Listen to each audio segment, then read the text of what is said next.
ਵਾਹਿਗੁਰੂ। ਇੱਕ ਓੰਕਾਰ ਸਤਿਨਾਮ ਕਰਤਾ ਪੁਰਖ ਨਿਰਭਉ ਨਿਰਵੈਰ ਅਕਾਲ ਮੂਰਤ ਅਜੂਨੀ ਸੈਭੰ ਗੁਰ ਪ੍ਰਸਾਦ। ਜਿਤਾ ਜੀਉ ਪਿੰਡ ਸਭ ਤੇਰਾ, ਤੂੰ ਅੰਤਰਜਾਮੀ ਪੁਰਖ ਭਗਵਾਨ। ਦਾਸਨ ਦਾਸ ਕਹਿ ਜਨ ਨਾਨਕ, ਜਿਹਾ ਤੂੰ ਕਰਾਹੇ ਤਿਹਾ ਹਉ ਕਰੀ ਵਖਿਆਣ। ਗੁਰ ਨਾਨਕ ਪਦ ਪੰਕਜ ਬੰਦਨ, ਪਾਦ ਪੰਕਜ ਬੰਦਨ। ਸਿਮਰਉ ਅੰਗਦ ਦੁਖ ਨਿਕੰਦਨ,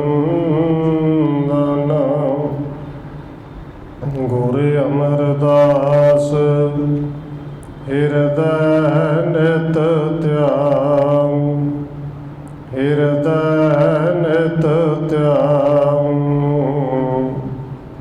ਗੁਰ ਰਾਮਦਾਸ ਗੁਣ ਗਾਉ, ਗੁਰ ਅਰਜਨ ਬਿਘਨਨ ਕੇ ਨਾਸਕ, ਬਿਘਨਨ ਕੇ ਨਾਸਕ। ਗੁਰ ਹਰਿਗੋਬਿੰਦ ਸ਼ੁਭ ਸੁਮਤਿ ਪ੍ਰਕਾਸ਼ਕ। ਸ਼੍ਰੀ ਹਰਿ ਰਾਇ ਨਮੋ ਕਰ ਜੋਰੀ, ਨਮੋ ਕਰ ਜੋਰੀ। ਸ਼੍ਰੀ ਹਰਿ ਕ੍ਰਿਸ਼ਨ ਮਨਾਉ ਬਹੋਰੀ,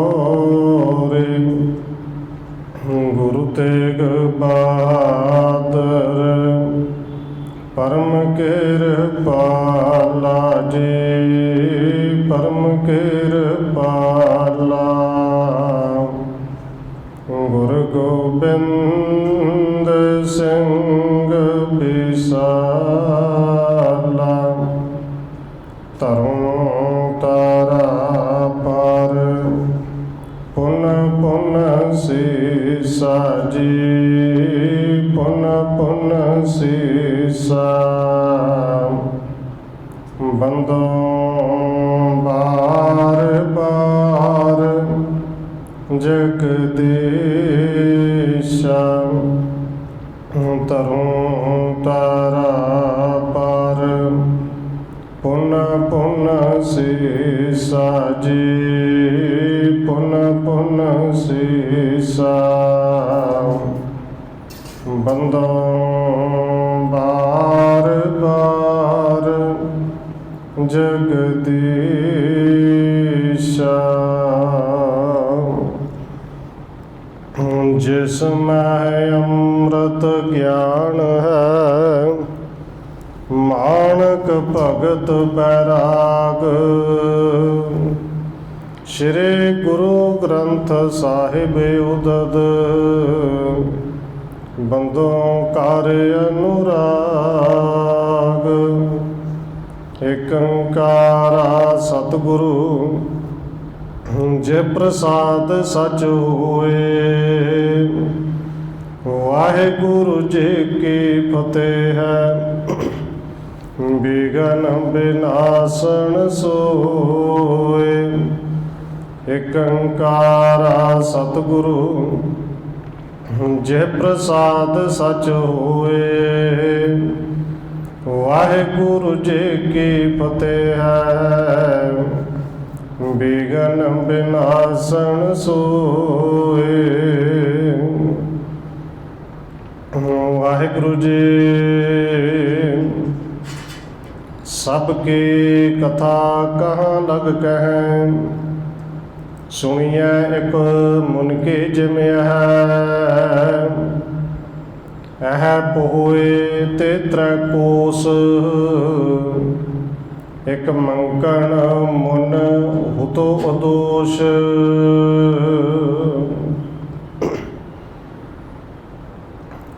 परम सन्मानयोग सतगुरु चवर छत्र तखत दे मालक हाजरा हजूर जहरा जहूर शब्द गुरु जुगों जुग अटल सतगुरु धन श्री गुरु ग्रंथ साहब महाराज सच्चे पातशाह जी की पावन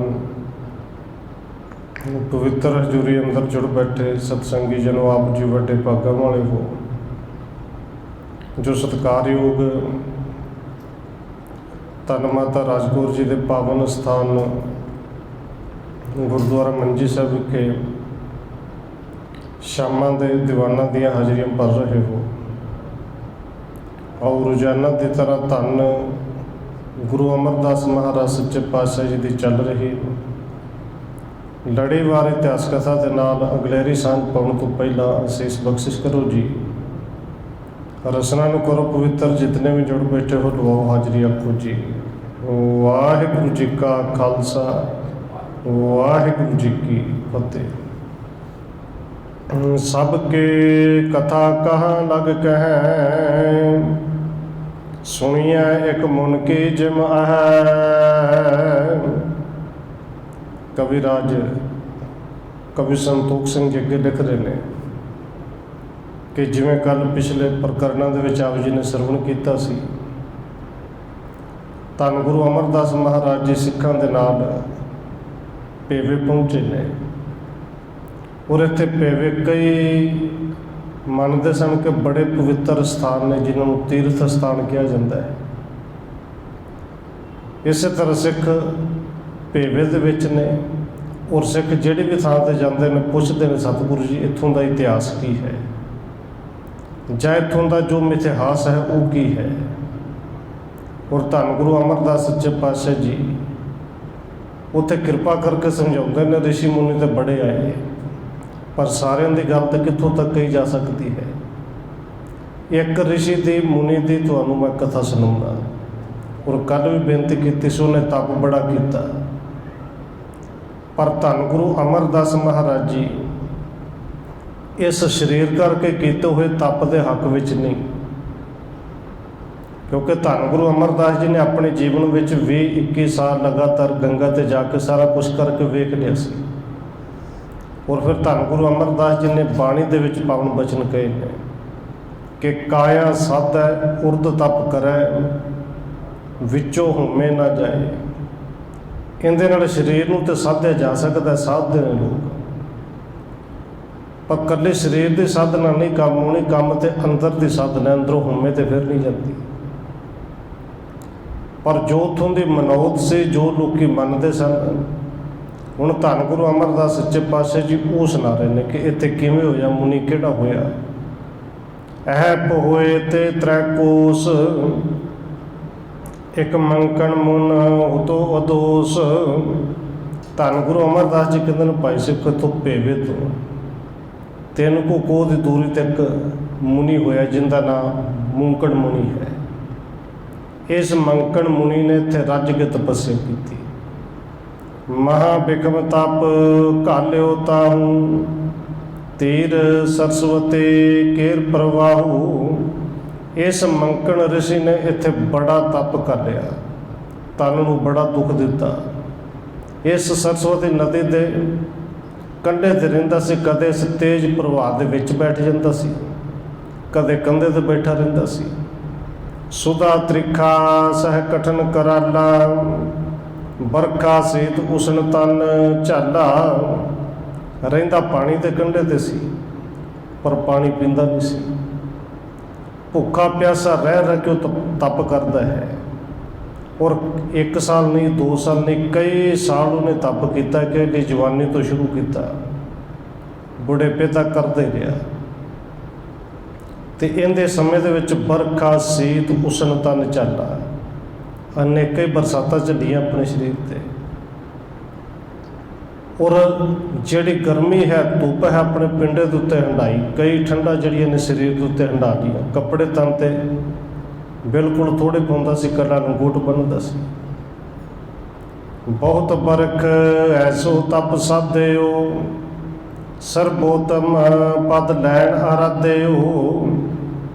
सतगुरु जी कहते हैं ये मनौत इत्थों दे मन्निया जाता है कि इन्हें बहुत सालों तक इत्थे साधना की, और साधना इस करके की कि मैनू उत्तम पदवी मिले, कि मुनियां दे विचों भाव मैं सब तो वड्डा होवां, मेरा नाम सारे लोग जानन, मैनू लोकी मुनि कहन, महामुनि कहन।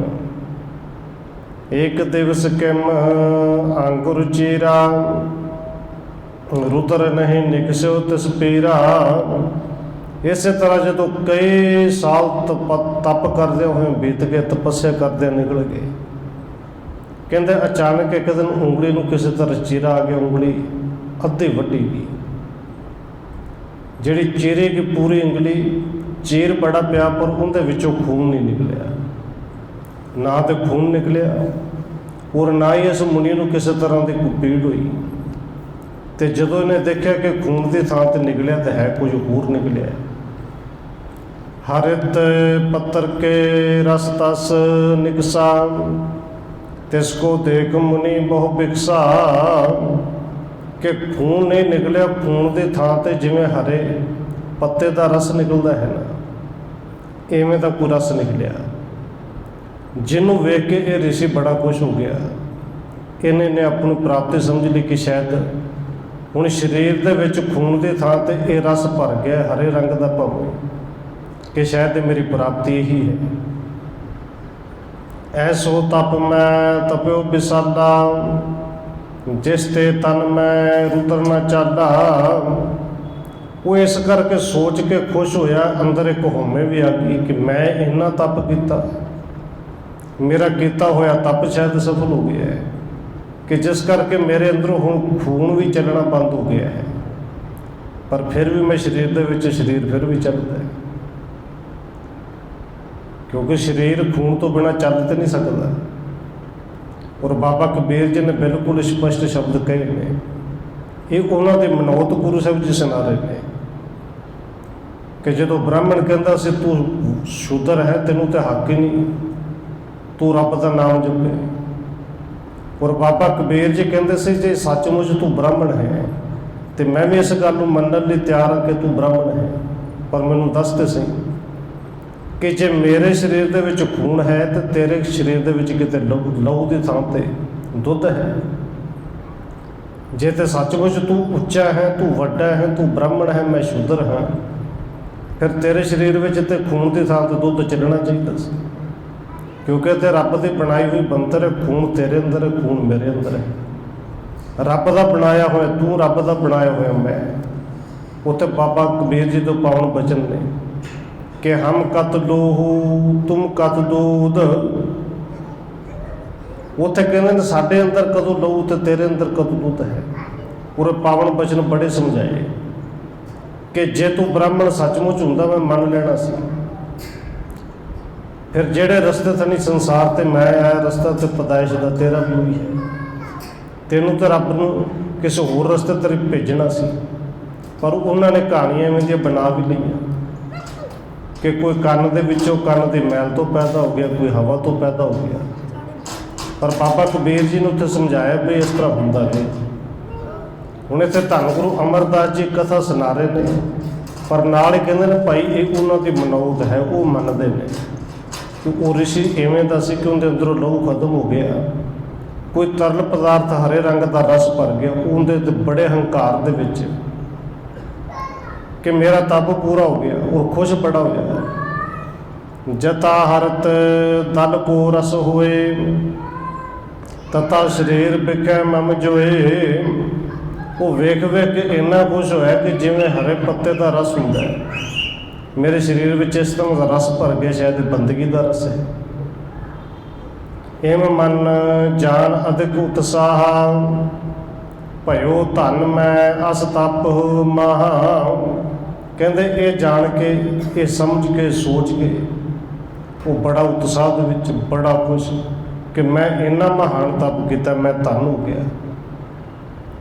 ਔਰ ਦੇਖੋ ਬੰਦਗੀ ਕਰਦੇ ਆ, ਕੁਛ ਬਰਕਤਾਂ ਮਿਲਦੀਆਂ ਨੇ, ਤਾਕਤਾਂ ਮਿਲਦੀਆਂ ਨੇ, ਉਹਨਾਂ ਦੀਆਂ ਨਿਸ਼ਾਨੀਆਂ ਵੀ ਨੇ।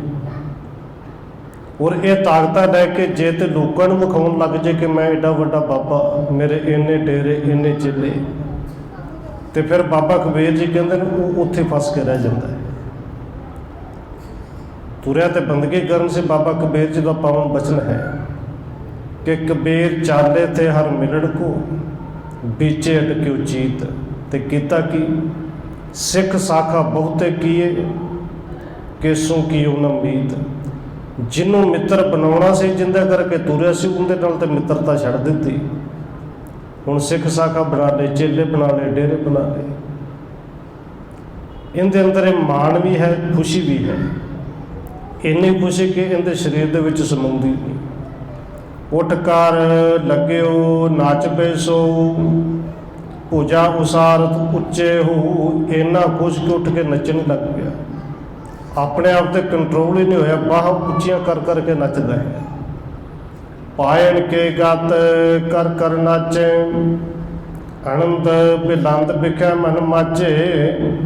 ਇਹ ਪੈਰਾਂ ਦੀ ਜਿਹੜੀ ਤਾਲ ਹੈ, ਪੈਰਾਂ ਦੇ ਨਾਲ ਹੀ ਤਾਲ ਬਣਾਈ ਜਾਂਦਾ ਹੈ। ਪੈਰ ਮਾਰਦੇ ਨੂੰ ਲੱਗਦਾ ਤਾਲ ਵੱਜਦੀ ਹੈ, ਨੱਚਦਾ ਹੈ। ਇਹਦੇ ਅੰਦਰ ਆਨੰਦ ਬੜੀ ਹੈ, ਆਨੰਦ ਬੜਾ, ਖੁਸ਼ੀ ਬੜੀ। ਤੇ ਉਸ ਤੋਂ ਜ਼ਿਆਦਾ ਹੰਕਾਰ ਕਿ ਮੇਰੀ ਤਪੱਸਿਆ ਜਿਹੜੀ ਪ੍ਰਵਾਨ ਹੋ ਗਈ। ਤਿਸ ਤੇ ਤਪ ਪ੍ਰਭਾਵ ਕੇ ਸੰਗ, ਸਭ ਜਗ ਨਾਚਣ ਲੱਗਿਓ ਉਮੰਗ। ਤੇ ਸਤਿਗੁਰੂ ਜੀ ਕਹਿੰਦੇ ਨੇ ਮਨੋਤ ਹੈ ਭਈ ਉਸ ਰਿਸ਼ੀ ਦਾ ਇੰਨਾ ਤਪ ਸੀ, ਜਦੋਂ ਖੁਸ਼ੀ ਦੇ ਨਾਲ ਨੱਚਿਆ ਤੇ ਉਹਦੇ ਤਪ ਕਰਕੇ ਸਾਰਾ ਜੱਗ ਜਿਹੜਾ ਉਤਸ਼ਾਹ ਦੇ ਨਾਲ ਨੱਚ ਉੱਠਿਆ। ਲੋਕ ਨੱਚਦੇ ਨੇ, ਲੋਕਾਂ ਨੂੰ ਪਤਾ ਨਹੀਂ ਕਿ ਖੁਸ਼ੀ ਕਹਿੰਦੀ ਹੈ ਨੱਚ ਕਿਉਂ ਰਹੇ, ਪਰ ਨੱਚੀ ਜਾ ਰਹੇ ਨੇ। ਭੂਲ ਗਏ ਸੁਧ ਸਭ ਵਿਵਹਾਰ, ਨਾਚੇ ਸਭ ਜਗ ਅੰਗ ਸੁਧਾਰ। ਕਹਿੰਦੇ ਇਹ ਮਨੋਤ ਹੈ ਕਿ ਸਾਰਾ ਸੰਸਾਰ ਹੀ ਆਪਣਾ ਸਾਰਾ ਕਾਰੋਬਾਰ ਛੱਡ ਬੈਠਾ, ਆਪਣੇ ਆਪ ਦੀ ਸੁੱਧ ਭੁੱਲ ਗਿਆ, ਬਸ ਕੇਵਲ ਨੱਚਦੇ ਨੇ। ਜਿਵੇਂ ਰਿਸ਼ੀ ਹੱਥ ਚੁੱਕਦਾ ਉਵੇਂ ਲੋਕ ਚੁੱਕਦੇ ਨੇ, ਜਿਵੇਂ ਰਿਸ਼ੀ ਪੈਰ ਥੱਲੇ ਰੱਖਦਾ ਹੈ ਲੋਕ ਉਵੇਂ ਪੈਰ ਮਾਰ ਮਾਰ ਕੇ ਨੱਚਦੇ ਨੇ। ਆਸ ਅਨੇਤ ਪਿਕ ਦੇਵ ਦੁਖਾਰੇ, ਸ਼ਰਨ ਸ਼ੰਭੂ ਕੇ ਸਗਲ ਸਿਧਾਰੇ। ਤੇ ਫਿਰ ਇਹ ਉਹਨਾਂ ਦੀ ਮਨੌਤ ਹੈ ਕਿ ਇਸ ਤਰ੍ਹਾਂ ਦੀ ਅਨੀਤੀ ਵੇਖ ਕੇ, ਕਿਉਂਕਿ ਕੋਈ ਨੀਤੀ ਤਾਂ ਨਹੀਂ ਕਹੀ ਜਾ ਸਕਦੀ, ਅਨੀਤੀ ਹੈ, ਉਲਟ ਕੰਮ ਹੋ ਰਿਹਾ। ਦੇਵਤੇ ਵੀ ਦੁਖੀ ਹੋ ਗਏ ਕਿ ਦੁਨੀਆ ਦੇ ਲੋਕ ਸਾਰੇ ਹੀ ਨੱਚ ਰਹੇ ਨੇ, ਦਿਨ ਰਾਤ ਹੀ ਨੱਚ ਰਹੇ ਨੇ, ਰੁਕਦਾ ਹੀ ਕੋਈ ਨਹੀਂ। ਸਾਰੇ ਦੇਵਤੇ ਇਕੱਠੇ ਹੋ ਕੇ ਕਹਿੰਦੇ ਸ਼ੰਭੂ ਦੇ ਕੋਲ ਭਾਵ ਗਏ, ਸ਼ਿਵ ਜੀ ਦੇ ਕੋਲ ਗਏ।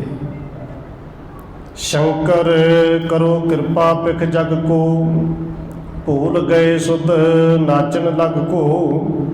ਕਿ ਦੇਵਤਿਆਂ ਨੂੰ ਸਮਝ ਨਹੀਂ ਆਉਂਦੀ ਲੋਕ ਕਿਉਂ ਨੱਚਦੇ ਨੇ। ਕਹਿੰਦੇ ਉਹ ਜਾ ਕੇ ਸ਼ਿਵ ਜੀ ਨੂੰ ਕਹਿੰਦੇ ਨੇ ਕਿ ਮਹਾਰਾਜ ਕੋਈ ਕਿਰਪਾ ਕਰੋ, ਸੰਸਾਰ ਦੇ ਲੋਕ ਤੇ ਆਪਣੀ ਸੁੱਧ ਬੁੱਧ ਭੁੱਲ ਗਏ ਨੇ, ਆਪਣੇ ਆਪ ਨੂੰ ਭੁੱਲ ਕੇ, ਕਾਰੋਬਾਰ ਨੂੰ ਭੁੱਲ ਕੇ ਉਹਦੇ ਕੇਵਲ ਨੱਚਣ ਹੀ ਲੱਗੇ ਹੋਏ ਨੇ, ਔਰ ਸਾਰੇ ਲੋਕ ਨੱਚ ਰਹੇ ਨੇ। ਤਪ ਪ੍ਰਭਾਵ ਰਿਕ ਕੇਰ ਵਿਸਾਲਾ, ਅਪਰੈਣ ਤੇ ਨਾ ਹਟੇ ਇਸ ਕਾਲਾ। ਉਹਨਾਂ ਵਿੱਚੋਂ ਇੱਕ ਦੇਵਤਾ ਕਹਿੰਦਾ ਹੈ ਸ਼ਿਵ ਜੀ ਨੂੰ ਕਿ ਮਹਾਰਾਜ ਇੱਕ ਰਿਸ਼ੀ ਨੇ ਬੜਾ ਵੱਡਾ ਤਪ ਕੀਤਾ ਹੈ, ਉਹਦੇ ਤਪ ਦੇ ਪ੍ਰਭਾਵ ਕਰਕੇ ਲੋਕ ਨੱਚਣੋਂ ਹਟਦੇ ਨਹੀਂ। ਉਹ ਨੱਚ ਰਿਹਾ ਹੈ, ਜੇ ਉਹ ਰੁਕੇ ਤੇ ਲੋਕ ਉਹਨੂੰ ਰੁਕਣ, ਇਸ ਕਰਕੇ ਲੋਕ ਜਿਹੜੇ ਨੱਚਣੋਂ ਨਹੀਂ ਹਟ ਰਹੇ। ਕਰੋ ਉਪਾਵ ਆਪ ਅਬ ਕੋਈ, ਜਿਸ ਤੇ ਜਗਤ ਸਥਿਰਤਾ ਹੋਈ। ਦੇਵਤਿਆਂ ਨੇ ਬੇਨਤੀ ਕੀਤੀ ਕਿ ਹੁਣ ਤੁਸੀਂ ਉਪਾਅ ਕਰੋ ਕਿ ਜਿਸ ਕਰਕੇ ਸੰਸਾਰ ਜਿਹੜਾ ਟਿਕ ਜੇ। ਸੁਣੇ ਸੁਰਨ ਕੇ ਬਿਨਾ ਮਹਾਨੀ, ਸ਼ੰਕਰ ਕਰ ਵਿਚਾਰ ਸੁਖਦਾਨੀ। ਕਹਿੰਦੇ ਜਦੋਂ ਸ਼ਿਵ ਜੀ ਨੇ ਦੇਵਤਿਆਂ ਦੀ ਪੁਕਾਰ ਸੁਣੀ ਤੇ ਜਗਤ ਨੂੰ ਸੁਖੀ ਕਰਨ ਵਾਸਤੇ ਫਿਰ ਉਹ ਵਿਚਾਰ ਕਰਦੇ ਨੇ ਕਿ ਰਿਸ਼ੀ ਨੂੰ ਕਿਵੇਂ ਰੁਕਿਆ ਜਾਏ। मुन के मन को लख उत्साह, तिसे निवारण को चित चाह। कहते शिव जी ने अपनी अंतरयामता दे नाल वो जानिया कि ये ऋषि नच क्यों रहा है। समझ लगे बड़ा उत्साह दे विच इहनूं खुशी बड़ी है, पर इनू दूर किवें कीता जाए, इनू रोकिया किवें जाए। अपर बेक को धर को ऋषा, आवत भा जह हुतो मुनिशा। कहते शिव जी ने अपना रूप वटाया, होर बेख बना लिया। जिथे मुनिया का ईश्वर भाव वो मंकड़ मुनि नच रहा सी ना, उत्थे एक मुनि की तरह बन के आ गए। निकट होए कर बूझण कीना, क्यों नाचन तै क्या चित चीना। कहते शिव जी नेड़े होके पुछदे मंकड़ मुनि कि तू इन्ना खुश क्यों है, इन्ना नच क्यों रहा है। तू अपने विच की समझे, किहड़ी खुशी नूं जाने कि इन्ना खुश है, दिन रात लगातार ही नच रहा है। क्या आशय अस तब बनया है, जिसते नित के ही नाचत रहे। कि तुहाडे मन विच मुनि जी की आशा की है, होया की है, ते चाहुंदे क्यों कि जिहड़ा इस तरह लगातार ही नच रहे हो। सुन मंकन के बाक बखाना, मैं एठा तप तप्यो महाना। ये सुन के मंकड़ है वो बोलिया, कह लगे मैं इस स्थान पर बड़ा तप किया, कई सालों तो तप कर रहा, बड़ा महान तप किया है। मेरा तप जिहड़ा है वो प्रवान हो गया है। एक दिन चीर अंगरी आवा, हरत पत्र रस सम निकसावा। तो जदों शिव जी ने पूछा कि तप प्रवान हो गया, तेनों किवें पता लग गया। हुण वो मंकड़ ऋषि दसदा कि एक दिन मेरी उंगली दे विच किसी तरह चीर आ गया, चीरी गई, पर उंगली दे विचों खून नहीं निकलिया, एक रस निकलिया। रस भी इवें दा सी जिवें हरे पत्ते का पूरा रस हुंदा है। नहीं रुद्र पे देह मजहारा, या ते भामुझ हर का पारा। मेरे शरीर दे विच कहण लगे हुण खून रहा ही नहीं, मेरा शरीर खून तो बिना ही चल रहा है। इस करके मैं प्रसन्न, मैनूं लगदा मेरी बंदगी प्रवान होगी, सफल होगी है। नहीं समावत है चित माही, नाचत रहूं हेत लख याही। इस करके मंकड़ मुनि कहता है कि मुनि जी मेरी खुशी जिहड़ी है ना मेरे अंदर समाई नहीं रही, मैं बस खुशी जाहिर कर रहा, इस करके दिन रात लगातार ही नच रहा। सुन सिंह ने निज अंगरे चीरी, निकसे भस्म परे तिस तेरी। कहते ये सुन के वो शिव जी जिहड़ा मुनि का वेश धारण करके आया है, कहते शिव जी ने अपनी उंगल चीर ली। जदों उंगली नूं चीरा दिता तो मुनि के नेड़े वो उंगली जिहड़ी कट के डिग पई, उस उंगली के विचों निकलिया कि खून नहीं निकलिया। कहते उन्हें विचों सुवाह निकली भस्म, क्योंकि शिव जी सुवाह ही अपने शरीर पर मलते सन। और असल में सुवाह मलन का कोई ना कोई मन्निया जाता कि सिद्धांत सी कि बंदा ऐन शांत रहे। हुण जदों विचों निकली सुवाह, कहो देख तप होवत ऐसो, करो दिखावन को अब ऐसो।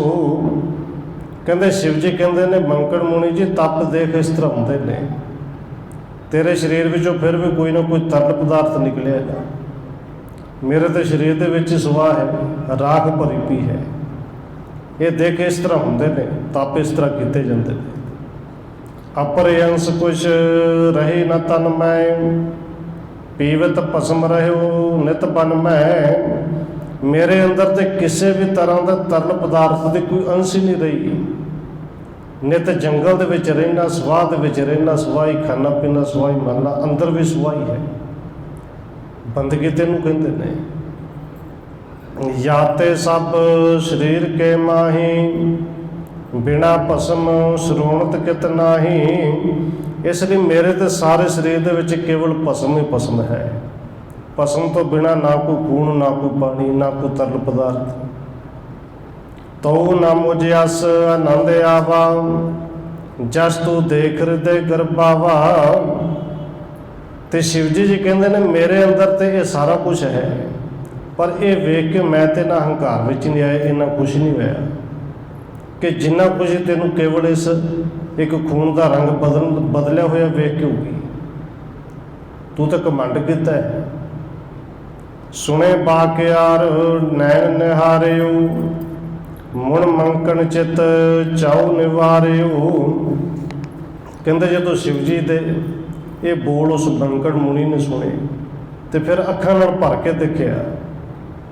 ਮੰਕਣ ਦੇ ਆਪਣੇ ਚਿੱਤ ਨੂੰ ਜਦੋਂ ਅੰਦਰ ਨੂੰ ਚਾਅ ਨੂੰ ਵੇਖਿਆ ਕਿ ਦੂਰ ਕੀਤਾ, ਇਹ ਮੰਕਣ ਮੁਨੀ ਨੇ ਜਾਣ ਲਿਆ ਕਿ ਇਹ ਕੋਈ ਆਮ ਮੁਨੀ ਨਹੀਂ, शिव जी ਹੈ। ਹਟਿਓ ਨਾਚਬੇ ਤੇ ਜਗ ਸ਼ਾਂਤੀ, ਇਸ ਪ੍ਰਕਾਰ ਮਨ ਭਏ ਸੰਗਾਤੀ। ਤੇ ਉੱਥੇ ਗੁਰੂ ਸਾਹਿਬ ਜੀ ਕਥਾ ਸੁਣਾਉਂਦੇ ਨੇ ਪਈ ਇੱਥੋਂ ਦਾ ਮਨੌਤ ਹੈ, ਮੰਨਿਆ ਜਾਂਦਾ ਹੈ ਕਿ ਉਦੋਂ ਮੰਕਣ ਮੁਨੀ ਫਿਰ ਨੱਚਣੋਂ ਹਟਿਆ ਕਿ ਅੱਛਾ ਬੰਦਗੀ ਇਸ ਤੋਂ ਵੀ ਅੱਗੇ ਦੀ ਹੈ। ਔਰ ਬੰਦਗੀ ਕਰਨ ਵਾਲੇ ਜਦੋਂ ਬੰਦਗੀ ਵਾਲੇ ਪਾਸੇ ਚੱਲਦੇ ਨੇ, ਹਕੀਕਤ ਹੈ ਫਿਰ ਉਹਨਾਂ ਨੂੰ ਆਪਣੇ ਤੋਂ ਅੱਗੇ ਵੱਲੇ ਹੀ ਵੇਖਣਾ ਚਾਹੀਦਾ ਹੈ। ਸੰਸਾਰ ਵਾਲੇ ਪਾਸੇ ਚੱਲੀਏ ਸੁਖੀ ਰਹਿਣਾ ਹੈ, ਰੁਪਈਏ ਪੈਸੇ ਵਾਲੇ ਪਾਸੋਂ ਵੇਖੀਏ ਤਾਂ ਫਿਰ ਨੀਵੇਂ ਨੂੰ ਵੇਖ ਕੇ ਚੱਲੋ। ਜੇ ਬੰਦਗੀ ਕਰਨੀ ਹੈ ਤਾਂ ਫਿਰ ਵੱਡੇ ਨੂੰ ਦੇਖ ਕੇ ਚੱਲੋ, ਜਿਵੇਂ ਉਹਨੇ ਕੀਤੀ ਉਵੇਂ ਕਿਤੇ ਮੈਂ ਵੀ ਕਰਾਂ। ਔਰ ਸਤਿਗੁਰੂ ਜੀ ਨੇ ਪਾਵਨ ਬਚਨ ਵੀ ਕਹੇ ਨੇ ਕਿ ਉਹਨਾਂ ਗੁਰਮੁਖ ਜਨਾਂ ਨੂੰ ਵੇਖ ਕੇ ਮਨ ਚਾਉ ਉਠਾਉਂਦਾ, ਮਨ ਵਿੱਚ ਚਾਅ ਉੱਠਦੇ ਨੇ। ਤਿਨ ਕੇ ਤਪ ਕਰਬੇ ਇਸ ਥਾਨ, ਪਏ ਅਧਿਕ ਪਾਵਨ ਮਨ ਜਾਨ। ਕਹਿੰਦੇ ਉਦੋਂ ਉਹ ਨੱਚਣੋਂ ਹੁਟਿਆ, ਮਨ ਵਿੱਚ ਚਾਅ ਹੋਇਆ ਕਿ ਬੰਦਗੀ ਹੋਰ ਕਰਾਂ। ਧੰਨ ਗੁਰੂ ਅਮਰਦਾਸ ਜੀ ਕਹਿੰਦੇ ਨੇ ਪਈ ਇਸ ਅਸਥਾਨ ਦਾ ਜਿਹੜਾ ਇਤਿਹਾਸ ਜਾਂ ਮਿਥਿਹਾਸ ਇਸੇ ਤਰ੍ਹਾਂ ਸੁਣਾਇਆ ਜਾਂਦਾ, ਲੋਕ ਮੰਨਦੇ ਨੇ। ਪਏ ਅਧਿਕ ਪਾਵਨ ਮਨ ਜਾਣ, ਇੱਥੋਂ ਦੇ ਲੋਕ ਇਸੇ ਕਰਕੇ ਮੰਨਦੇ ਨੇ ਕਿ ਇਹ ਜਿਹੜਾ ਥਾਂ ਹੈ ਇਹ ਬੜਾ ਪਾਵਨ ਹੈ। ਔਰ ਧੰਨ ਗੁਰੂ ਅਮਰਦਾਸ ਜੀ ਦੇ ਚਰਨ ਪੈਣ ਕਰਕੇ ਉਹ ਥਾਂ ਸੱਚਮੁੱਚ ਪਾਵਨ ਹੋ ਗਿਆ। ਕਰੇ ਇਸ਼ਨਾਨ ਸੋ ਹੋਏ ਪੁਨੀਤ, ਇਮ ਪ੍ਰਸੰਗ ਸੁਣ ਕੇ ਸੁਭ ਰੀਤ। ਔਰ ਉੱਥੋਂ ਦੇ ਲੋਕਾਂ ਦੀ ਮਨੌਤ ਸੀ ਕਿ ਜਿਹੜਾ ਇੱਥੇ ਆ ਕੇ ਸਰਸਵਤੀ ਦੇ ਇਸ ਘਾਟ 'ਤੇ ਇਸ਼ਨਾਨ ਕਰੇਗਾ ਉਹ ਪਵਿੱਤਰ ਹੋਏਗਾ। ਇਸ ਤਰ੍ਹਾਂ ਦੀ ਇਹ ਰੀਤ ਤੇ ਪ੍ਰਸੰਗ ਗੁਰੂ ਸਾਹਿਬ ਨੇ ਸੁਣਾਇਆ। ਸੰਗਤ ਭਈ ਹਰਕ ਕਰ ਨਮੋ, ਸਾਰ ਸੁਤੇ ਮਜੇ ਤੇ ਸਮੋ। ਕਹਿੰਦੇ ਇਹ ਸੁਣ ਕੇ ਸੰਗਤਾਂ ਜਿਹੜੀਆਂ ਪ੍ਰਸੰਨ ਹੋਈਆਂ। ਸਮਾਂ ਬੀਤ ਗਿਆ, ਦੁਪਹਿਰ ਦਾ ਸਮਾਂ ਲੰਘ ਗਿਆ, ਸੰਗਤਾਂ ਨੇ ਉੱਥੇ ਇਸ਼ਨਾਨ ਕੀਤਾ, ਰਾਤ ਉੱਥੇ ਰੁਕੇ। ਸ੍ਰੀ ਗੁਰ ਅਮਰ ਕੀਰ ਇਸ਼ਨਾਨ, ਮਿਲੇ ਪਿਪਰ ਤਿਨ ਦੀਨ ਸਦਾਨ। ਧੰਨ ਗੁਰੂ ਅਮਰਦਾਸ ਜੀ ਨੇ ਉੱਥੇ ਇਸ਼ਨਾਨ ਕੀਤਾ। ਉੱਥੇ ਕਈ ਤਰ੍ਹਾਂ ਦੇ ਬ੍ਰਾਹਮਣ ਵੀ ਆ ਕੇ ਮਿਲੇ ਕਿ ਜਿਨ੍ਹਾਂ ਦਾ ਕੰਮ ਹੀ ਸੀ ਕੇਵਲ ਕਿਸੇ ਦਾਨ ਲੈਣਾ ਹੈ। ਉਹ ਸਮਝਦੇ ਸਨ ਸਾਡਾ ਹੱਕ ਹੈ। ਉੱਥੇ ਗੁਰੂ ਸਾਹਿਬ ਨੇ ਜਿੱਥੇ ਕੁਛ ਰੁਪਈਏ ਪੈਸੇ ਦਾ ਦਾਨ ਦਿੱਤਾ, ਉੱਥੇ ਜੀ ਦਾਨ ਵੀ ਦਿੱਤਾ, ਉੱਥੇ ਨਾਮ ਦਾ ਦਾਨ ਵੀ ਦਿੱਤਾ। ਏਕ ਨਿਸ਼ਾ ਬਸ ਤਾਹ ਬਿਤਾਈ, ਉੱਠੇ ਪ੍ਰਾਤ ਕੀਰਤਨ ਧੁਨ ਗਾਈ। ਕਹਿੰਦੇ ਇੱਕ ਰਾਤ ਉੱਥੇ ਰਹਿ ਕੇ ਸਤਿਗੁਰੂ ਜੀ ਨੇ ਭੇਵੇ ਤੇ ਉਸ ਥਾਂ 'ਤੇ ਰਾਤ ਬਤੀਤ ਕੀਤੀ। ਸਵੇਰੇ ਅੰਮ੍ਰਿਤ ਵੇਲੇ ਉੱਠੇ, ਫਿਰ ਉਸੇ ਤਰ੍ਹਾਂ ਹੀ ਸੋਚ ਇਸ਼ਨਾਨ ਕੀਤਾ। ਉੱਠੇ ਪ੍ਰਾਤ ਕੀਰਤਨ ਧੁਨ ਗਾਈ, ਕੀਰਤਨ ਦੀ ਧੁਨ ਸ਼ੁਰੂ ਹੋਈ। ਆਸਾ ਕੀ ਵਾਰ ਦਾ ਕੀਰਤਨ ਹੋਇਆ। ਕਰ ਇਸ਼ਨਾਨ ਸੁਖ ਮਾਨ ਕਨੇਰਾ, ਕਰਿਓ ਪੂਜ ਪੁਣ ਆਗੇ ਡੇਰਾ। ਜਿੰਨੀਆਂ ਨਾਲ ਸਿੱਖ ਸੰਗਤਾਂ ਸਨ ਸਾਰੇ ਇਸ਼ਨਾਨ ਪਣ ਕੀਤਾ। ਆਸਾ ਕੀ ਵਾਰ ਦਾ ਭੋਗ ਪਾਇਆ ਗਿਆ। ਉੱਥੋਂ ਗੁਰੂ ਸਾਹਿਬ ਨੇ ਫਿਰ ਅੱਗੇ ਨੂੰ ਪੂਜ ਕੀਤਾ। ਤਹਿ ਤੇ ਪੁਨੇ ਆਗੇ ਚੱਲੇ, ਸੰਗਤ ਸਤਿਗੁਰ ਸੰਗ। ਇੱਥੇ ਕਵੀ ਰਾਜ ਨੇ ਇਹ ਅਧਿਆਇ ਖਤਮ ਕੀਤਾ ਹੈ। ਅਗਲਾ ਅਧਿਆਇ ਨੰਬਰ 46 ਸ਼ੁਰੂ ਕਰਦੇ ਲਿਖਦੇ ਨੇ ਕਿ ਗੁਰੂ ਸਾਹਿਬ ਜਿੱਥੋਂ ਅੱਗੇ ਚੱਲੇ ਸਿੱਖ ਸੰਗਤਾਂ ਨਾਲ ਨੇ। ਜੋਤੇ ਸਾਰ ਤੀਰਥ ਨਿਕਟ ਪਹੁੰਚੇ ਸੁਣੋ ਪ੍ਰਸੰਗ। ਕਹਿੰਦੇ ਭੇਵੇ ਤੋਂ ਗੁਰੂ ਸਾਹਿਬ ਜੀ ਕੁਰੂਕਸ਼ੇਤਰ ਵਾਲੇ ਪਾਸੇ ਨੂੰ ਚੱਲੇ ਨੇ। ਔਰ ਕੁਰੂਕਸ਼ੇਤਰ ਦੇ ਨਾਲ ਲੱਗਦਾ ਹੈ ਜੋਤੀ ਸਰ। ਇਸ ਜੋਤੀ ਸਰ ਪਹੁੰਚੇ ਨੇ। ਇੱਥੇ ਵੀ ਤੀਰਥ ਅਸਥਾਨ ਜਿਹੜੇ ਵੈਸ਼ਨਵ ਮਤ ਦੇ ਲੋਕ ਮੰਨਦੇ ਨੇ। ਬੜਾ ਵੱਡਾ ਇੱਥੇ ਮੰਦਿਰ ਵੀ ਬਣਿਆ ਹੋਇਆ ਹੈ। ਕੈਰਵ ਪਾਂਡਵ ਕੋ ਦਲ ਪਹਾਰਾ, ਇਹਾਂ ਆਣ ਕੀਏ ਜੰਗ ਅਖਾਰਾ। ਤੇ ਜਿਹੜਾ ਮਹਾਭਾਰਤ ਦਾ ਯੁੱਧ ਹੈ ਇਸੇ ਥਾਂ ਤੋਂ ਸ਼ੁਰੂ ਹੋਇਆ ਸੀ। ਕੌਰਵ ਪਾਂਡਵ ਕਹਿੰਦੇ ਇੱਥੇ ਆ ਕੇ ਉਹਨਾਂ ਨੇ ਬੜਾ ਵੱਡਾ ਜੰਗ ਕੀਤਾ ਸੀ। ਇਕੱਠੇ 8-10 ਛੂਹਣ ਭਏ, ਹੋਏ ਸਣ ਬੱਧ ਥਿਰ ਥਈ। ਕਹਿੰਦੇ ਇਹ ਜੋਤੀਸਰ ਦਾ ਉਹ ਸਥਾਨ ਹੈ ਕਿ ਜਿੱਥੇ ਮਹਾਭਾਰਤ ਦੇ ਸਮੇਂ 8-10 ਭਾਵ ਕਿ 18 ਕੂਣੀਆਂ ਜਿਹੜੀ ਫੌਜ ਇਕੱਠੀ ਹੋਈ ਸੀ ਦੋਵਾਂ ਪਾਸਿਆਂ ਤੋਂ। ਔਰ ਕੂਣੀ ਇੱਕ ਕੂਣੀ ਦੇ ਵਿੱਚ ਇਹ ਕਹਿ ਲਈਏ ਕਿ ਲੱਖ ਤੋਂ ਵੱਧ ਜਿਹੜੇ ਫੌਜੀ ਸਨ। ਬਹੁਤ ਵੱਡੀ ਫੌਜ ਇੱਕ ਕੂਣੀ ਦੇ ਵਿੱਚ, ਤੇ ਇੱਥੇ 8 ਕੂਣੀਆਂ ਸਨ। ਇੱਕ ਦਿਸ ਸਪਤ ਇਕਾਦਸ ਦੋਏ, ਇਸ ਥਲ ਕੋ ਮੁਕਾਬਲਾ ਹੋਈ। ਕਹਿੰਦੇ ਇੱਕ ਪਾਸੇ 7 ਕੂਣੀ ਫੌਜ ਸੀ ਤੇ ਦੂਸਰੇ ਪਾਸੇ 11 ਕੂਣੀ ਸੀ। ਜਿਹੜੇ ਕੌਰਵ ਨੇ ਉਹ 100 ਭਰਾ ਸਨ, ਇਹਨਾਂ ਦੇ ਨਾਲ 11 ਕੂਣੀ ਫੌਜ ਹੈ ਬੜੀ ਵੱਡੀ, ਪਾਂਡਵਾਂ ਦੇ ਨਾਲ 7 ਕੂਣੀ। ਔਰ ਬੜਾ ਵੱਡਾ ਇੱਥੇ ਮੁਕਾਬਲਾ ਹੋਇਆ। ਤਬ ਅਰਜਨ ਤਨ ਦੇਖ ਵਿਚਾਰਾ, ਕਿਸ ਕੋ ਕਰਹੂੰ ਇਹਾਂ ਸੰਘਾਰਾ। ਕਿਉਂਕਿ ਜਦੋਂ ਜੋਤੀਸਰ ਵਾਲੀ ਥਾਂ ਤੇ ਪਹੁੰਚੇ ਵੱਡਾ ਸਾਰਾ ਸਥਾਨ ਬਣਿਆ ਹੋਇਆ ਵੇਖਿਆ, ਤੇ ਸਿੱਖਾਂ ਨੇ ਇੱਥੇ ਪੁੱਛ ਲਿਆ ਸਤਿਗੁਰੂ ਜੀ ਇੱਥੋਂ ਦਾ ਇਤਿਹਾਸ ਕੀ ਹੈ। ਹੁਣ ਸਤਿਗੁਰੂ ਜੀ ਉਹ ਸੁਣਾ ਰਹੇ ਨੇ ਕਿ ਇਸ ਸਥਾਨ ਤੇ ਜਦੋਂ ਫੌਜਾਂ ਆਮੋ ਸਾਹਮਣੇ ਹੋਈਆਂ, ਲੜਾਈ ਹੋਈ, ਤੇ ਪਾਂਡਵਾਂ ਦੇ ਵਿੱਚ ਜਿਹੜੇ ਅਰਜਨ ਨੇ ਉਹਨੇ ਸਾਹਮਣੇ ਦੇਖਿਆ ਕਿ 11 ਕੂਣੀ ਫੌਜ ਹੈ। ਔਰ ਫੌਜ ਵੀ ਸਿਪਾਹੀ ਤੇ ਹੋਣਗੇ ਬਗਾਨੇ, ਪਰ ਉਸ ਫੌਜ ਵਿੱਚ ਜਿਹੜੇ ਮੁਖੀ ਨੇ ਸਾਰੇ ਆਪਣੇ ਨੇ। ਉਹਨਾਂ ਦੇ ਵਿੱਚੋਂ ਮੁਕਾਬਲਾ ਕਰਨਾ ਹੈ। ਗੁਰੂ ਪਿਤਾਮਾ ਆਦਿਕ ਸਾਰੇ, ਜਾਣਿਓ ਪਰੈ ਆਪਣ ਪਰਿਵਾਰੇ। ਉਹਨਾਂ ਵਿੱਚ ਉਹਨਾਂ ਦਾ ਦਾਦਾ ਹੈ ਜਿਹਨੂੰ ਪਿਤਾਮਾ ਕਹਿੰਦੇ ਨੇ, ਭੀਸ਼ਮ ਪਿਤਾਮਾ। ਉਹਨਾਂ ਦੇ ਵਿੱਚ ਗੁਰੂ ਉਹਨਾਂ ਦੇ ਦਰੋਣਾਚਾਰਿਆ ਨੇ ਕਿ ਸਾਹਮਣੇ ਵੇਖ ਕੇ ਨਜ਼ਰ ਆਉਂਦਾ ਸਾਰੇ ਤੇ ਆਪਣਾ ਪਰਿਵਾਰ ਹੈ। ਕੁਲ ਨਾਸਕ ਕੈਸੇ ਅਬ ਹੂੰ, ਅਪਰ ਸ਼ਤਰੂ ਕੋ ਇਹਾਂ ਨ ਜਮੂੰ। ਕਿ ਅਰਜਨ ਉੱਥੇ ਹਥਿਆਰ ਥੱਲੇ ਰੱਖ ਕੇ ਵਿਚਾਰੇ ਕਰਦਾ ਕਿ ਹੁਣ ਮੈਂ ਆਪਣੀ ਕੁਲ ਦਾ ਆਪ ਹੀ ਨਾਸ਼ ਕਿਵੇਂ ਕਰਾਂ, ਕਿਉਂਕਿ ਸਾਹਮਣੇ ਕੋਈ ਦੁਸ਼ਮਣ ਤੇ ਨਜ਼ਰ ਹੀ ਨਹੀਂ ਆ ਰਹੇ, ਸਾਰੇ ਆਪਣੇ ਨੇ। ਮਾਰਾ ਕਿਹਨੂੰ ਕਿਹਨੂੰ। ਤੇਜ ਨਿਜ ਦਲ ਤੇ ਨਿਕਾਸ ਕਰ ਸਿੰਦਨ, ਇੱਕ ਥਲ ਥਿਤ ਕੀਐ ਨੰਦ ਸੁਨੰਦਨ।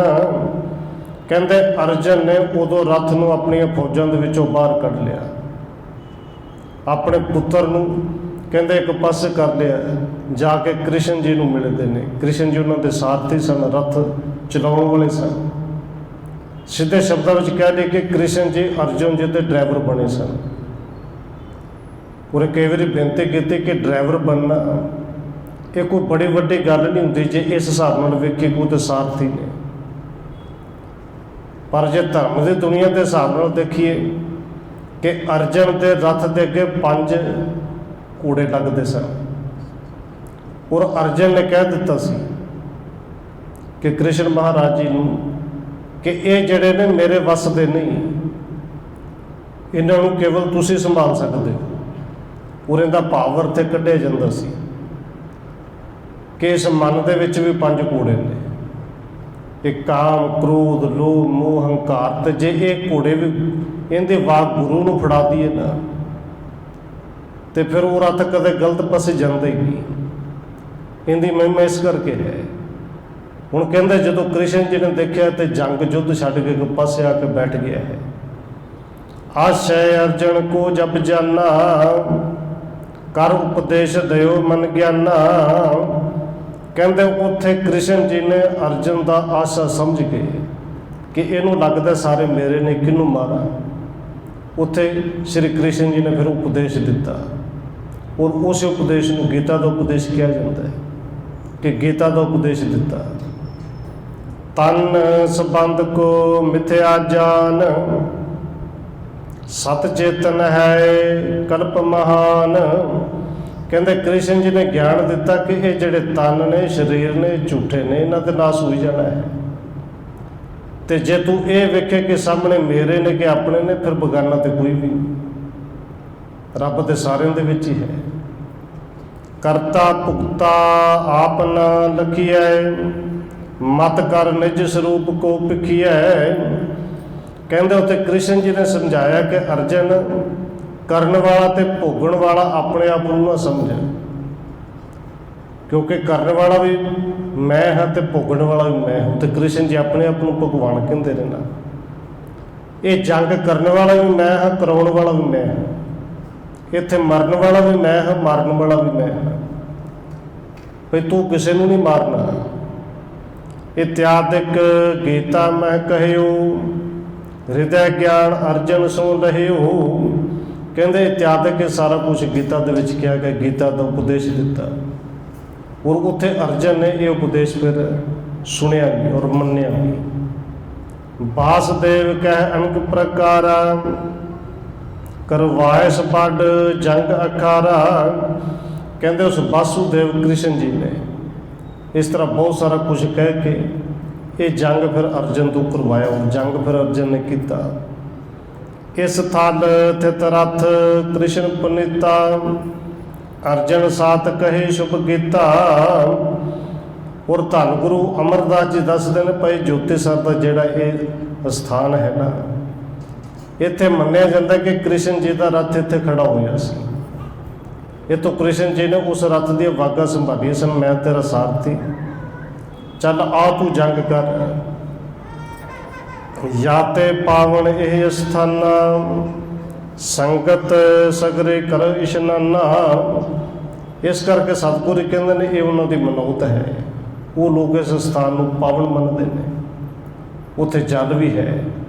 ਔਰ ਸਿੱਖ ਸੰਗਤਾਂ ਨੇ ਫਿਰ ਉੱਥੇ ਗੁਰੂ ਸਾਹਿਬ ਜੀ ਕਹਿੰਦੇ ਹੁਣ ਇਸ਼ਨਾਨ ਪਾਣ ਕਰੋ। ਸੁਣ ਸਿੱਖਣ ਸੁਖ ਪਾਏ ਵਿਸਾਲਾ, ਕੀਨ ਇਸ਼ਨਾਨ ਦਾਨ ਤਿਸ ਕਾਲਾ। ਸਿੱਖਾਂ ਨੇ ਇਹ ਸਾਖੀ ਸੁਣੀ, ਇਤਿਹਾਸ ਸੁਣਿਆ, ਇਸ਼ਨਾਨ ਪਾਣ ਕੀਤਾ। ਬਹੁਰ ਤਨੇਸਰ ਸਤਿਗੁਰ ਗਏ, ਭੀਰ ਸੰਗ ਬਹੁ ਡੇਰਾ ਕਹੇ। ਕਹਿੰਦੇ ਤੇ ਇਸ਼ਨਾਨ ਪਾਣ ਕੀਤਾ, ਕੁਝ ਸਮਾਂ ਰੁਕੇ। ਇਸ ਤੋਂ ਅੱਗੇ ਗੁਰੂ ਸਾਹਿਬ ਜੀ ਥਨੇਸਰ ਗਏ। ਔਰ ਥਨੇਸਰ ਕੁਰੂਕਸ਼ੇਤਰ ਦੀ ਤਹਿਸੀਲ ਹੈ। ਭਾਵੇਂ ਦਾਸ ਉੱਥੋਂ ਦਾ ਰਹਿਣ ਵਾਲਾ ਹੈ, ਪਰ ਹੁਣ ਥਨੇਸਰ ਕਿਹੜਾ ਹੈ, ਕੁਰੂਕਸ਼ੇਤਰ ਕਿਹੜਾ ਹੈ, ਇਹ ਸਾਨੂੰ ਸ਼ਾਇਦ ਪਤਾ ਵੀ ਨਹੀਂ ਲੱਗੇ। ਕੋਈ ਹੈ, ਪਰ ਕੁਝ ਏਰੀਆ ਵਿੱਚ ਥਨੇਸਰ ਮੰਨਿਆ ਜਾਂਦਾ ਹੈ। ਕੁਰੂਕਸ਼ੇਤਰ ਵੱਡਾ ਸ਼ਹਿਰ ਹੈ। ਕਹਿੰਦੇ ਥਨੇਸਰ ਵਾਲੇ ਪਾਸੇ ਗੁਰੂ ਸਾਹਿਬ ਜੀ ਗਏ ਨੇ। ਖਾਣ ਪਾਣ ਕਰ ਨਿਸ ਬਿਸਰਾਮੇ, ਕਰਨ ਕੀਰਤਨ ਉੱਠ ਰਹੇ ਜਾਮੇ। ਕਹਿੰਦੇ ਸਤਿਗੁਰੂ ਜੀ ਨੇ ਜਾ ਕੇ ਡੇਰਾ ਕੀਤਾ। ਔਰ ਕੁਰੂਕਸ਼ੇਤਰ ਸਤਿਗੁਰੂ ਸਾਹਿਬਾਨਾਂ ਦੇ ਚਰਨ ਪਏ ਨੇ ਜੀ। ਔਰ ਧੰਨ ਗੁਰੂ ਅਮਰਦਾਸ ਜੀ ਉੱਥੇ ਗਏ ਨੇ। ਫਿਰ ਬੇਨਤੀ ਕਰਦੇ ਤੀਰਥਾਂ ਦੇ ਬਹਾਨੇ ਤੇ ਗਏ ਨੇ। ਔਰ ਉੱਥੋਂ ਦੇ ਭੁੱਲੇ ਹੋਏ ਲੋਕਾਂ ਨੂੰ ਕਰਮ ਕਾਂਡਾਂ ਚੋਂ ਕੱਢਣ ਵਾਸਤੇ ਗਏ ਨੇ। ਕਿ ਉਪਦੇਸ਼ ਦਿੱਤਾ ਕਿ ਭਾਈ ਤੀਰਥਾਂ ਤੇ ਯਾਤਰਾ ਤੇ ਜਾਣਾ, ਕਿਸੇ ਇਤਿਹਾਸ ਨੂੰ ਸਮਝਣਾ ਹੈ ਤੇ ਗੱਲ ਠੀਕ ਹੈ। ਪਰ ਜੇ ਇਹ ਸਮਝਣਾ ਕਿ ਤੀਰਥਾਂ ਤੇ ਜਾ ਕੇ ਇਸ਼ਨਾਨ ਕਰ ਲਿਆ, ਸਾਡੇ ਪਾਪ ਕੱਟੇ ਗਏ, ਸਾਡਾ ਅੰਦਰ ਸਾਫ਼ ਹੋ ਗਿਆ। ਤੇ ਸਤਿਗੁਰੂ ਜੀ ਨੇ ਬਾਣੀ ਵਿੱਚ ਬਹੁਤ ਸਾਰੀਆਂ ਥਾਵਾਂ ਤੇ ਬਚਨ ਕਹੇ ਨੇ ਵੀ ਪਾਣੀ ਦੇ ਨਾਲ ਨਹਾ ਕੇ ਤਨ ਸਾਫ਼ ਹੁੰਦਾ ਭਾਈ। ਮਨ ਨੂੰ ਸਾਫ਼ ਕਰਨ ਲਈ ਕੇਵਲ ਤੇ ਕੇਵਲ ਗੁਰੂ ਦੀ ਬਾਣੀ ਚਾਹੀਦੀ ਹੈ। ਔਰ ਮਨ ਜਿਹੜਾ ਕੇਵਲ ਤੇ ਕੇਵਲ ਨਾਮ ਦੇ ਨਾਲ ਹੀ ਸਾਫ਼ ਹੋਣਾ ਹੈ, ਜਿਹਨੂੰ ਧੰਨ ਗੁਰੂ ਨਾਨਕ ਸਾਹਿਬ ਜੀ ਕਹਿੰਦੇ ਵੀ ਨੇ। ਔਰ ਆਪਾਂ ਜਪਜੀ ਸਾਹਿਬ ਦੇ ਵਿੱਚ ਰੋਜ਼ ਪੜ੍ਹਦੇ ਵੀ ਹਾਂ, ਭਰੀਐ ਮਤ ਪਾਪਾਂ ਕੈ ਸੰਗ, ਉਹ ਧੁੱਪੈ ਨਾਮੈ ਕੈ ਰੰਗ। ਔਰ ਇਹ ਕੁਝ ਸਮਝਾਉਣ ਵਾਸਤੇ ਗੁਰੂ ਸਾਹਿਬ ਜੀ ਗਏ। ਭਾਵੇਂ ਤੀਰਥਾਂ ਤੇ ਗਏ, ਕਹਿੰਦੇ ਖਾਣ ਪਾਣ ਕੀਤਾ, ਕੁਝ ਵਿਸ਼ਰਾਮ ਕੀਤਾ। ਤੇ ਫਿਰ ਕਰਨ ਕੀਰਤਨ ਉੱਠ ਰਹੇ ਜਾਮੇ। ਪੈਰ ਰਾਤ ਰਹਿੰਦੇ ਉੱਠ ਕੇ ਹਰ ਰੋਜ਼ ਕੀਰਤਨ ਹੁੰਦਾ ਸੀ। ਰਾਗਣ ਕੀਰਤਨ ਸੁੰਦਰ ਸਾਥ, ਉਪਜਤ ਪ੍ਰੇਮ ਪਰਮੇਸ਼ਰ ਨਾਥ। ਤੇ ਰਵਾਬੀ ਸਿੱਖ ਬੜੇ ਸੋਹਣੇ ਰਾਗਾਂ ਦੇ ਵਿੱਚ ਸੁਰੀਲੀ ਆਵਾਜ਼ ਦੇ ਵਿੱਚ ਕੀਰਤਨ ਕਰਦੇ ਨੇ, ਜਿਹਦੇ ਨਾਲ ਰੱਬ ਦਾ, ਪਰਮੇਸ਼ਰ ਦਾ, ਗੁਰੂ ਦਾ ਪ੍ਰੇਮ ਅੰਦਰ ਪੈਦਾ ਹੁੰਦਾ ਹੈ। ਇਸੇ ਤਰ੍ਹਾਂ ਗੁਰੂ ਸਾਹਿਬ ਜੀ ਥਨੇਸਰ ਪਹੁੰਚਦੇ ਨੇ। ਇੱਥੇ ਜੋ ਕੁਝ ਜਾ ਕੇ ਕਿਰਪਾ ਕਰਨੀ ਹੈ ਉਹ ਆਪਾਂ ਕੱਲ੍ਹ ਵਿਚਾਰਾਂਗੇ। ਉਹੀਆਂ ਫੁੱਲਾਂ ਦੀ ਖਿਮਾ। ਆਓ 1-2 ਮਿੰਟ ਹੋਰ ਰਸਨਾ ਦੇ ਨਾਲ ਹਾਜ਼ਰੀ ਲਵਾਈਏ, ਫਿਰ ਸਮਾਪਤੀ ਹੈ ਜੀ। ਵਾਹਿਗੁਰੂ ਵਾਹਿਗੁਰੂ ਵਾਹਿਗੁਰੂ ਵਾਹਿਗੁਰੂ।